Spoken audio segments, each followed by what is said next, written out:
It is your Pratt Pack. Welcome to a Saturday. Some good news to start off the day. Pittsburgh Regional Transit riders won't face increases when it comes to fares or service cuts after the PRT's board on Friday approved 2026 budget, biding time for the financially ailing transit agency as it waits to see how a long-delayed state budget might impact the future. The official budget approval came after the Pennsylvania Department of Transportation 2 weeks ago approved the use of $106.7 million in the state capital funds to help PRT cover operating expenses.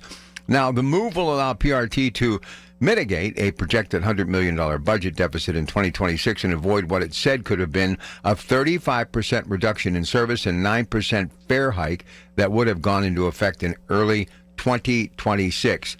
This is good news, but it is a stopgap measure. We have to rethink how we budget everything across the board. We have to find a way to create some sort of cash flow in Pennsylvania. How do you do that? You create jobs. You open up all of the wonders that we have in this region when it comes to natural resources.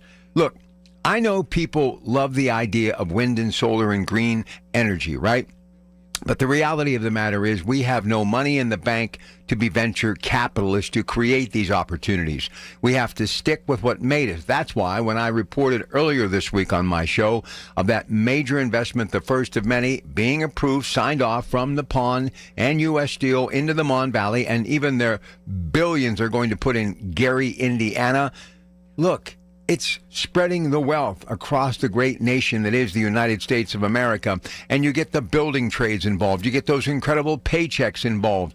And you have people that are able to get fares and riderships. And you have to also let the PRT do a little bit more to entice riders to want to come aboard and experience truly one of the best things this region has to offer.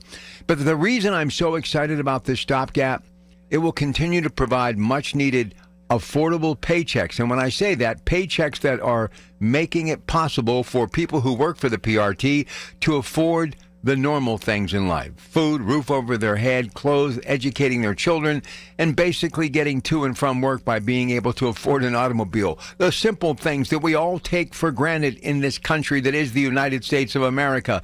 And whether you believe it or not, it's your opportunity that you have every day to make a better way for yourself. And because of these PRT transit drivers, they give people an opportunity to get to where they need to go to work to support their family and to take care of much needed errands as well. This is good news, so let's put a little hope on that, okay?